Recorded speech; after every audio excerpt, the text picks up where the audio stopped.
வானத்தில் அல்லாஹ் இருக்கிறான் என்று சொல்லக்கூடிய இந்த பிழையான சிந்தனை உடையவர்கள், அல்லது அல்லாஹ் அரசில் இருக்கிறான் என்ற பிழையான சிந்தனை உடையவர்கள், அவர்களிடத்தில் நம்ம கேட்கக்கூடிய ஒரு முக்கியமான கேள்விதான், வானத்தை படைச்சவன் யார், அரிச படைச்சவன் யார்? எல்லாருமே சொல்லுவோம் நம்ம அல்லாஹ் தான் வானத்தை படைச்சா, அல்லாஹ் தான் அரிச படைச்சா.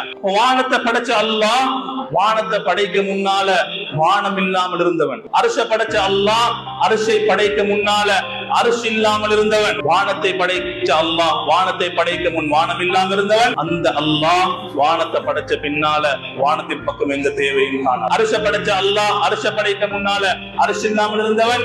அரிச படைத்ததன் பின்னால் அரிசின் பால் எந்த தேவையும் அல்லாஹ் காண மாட்டான்.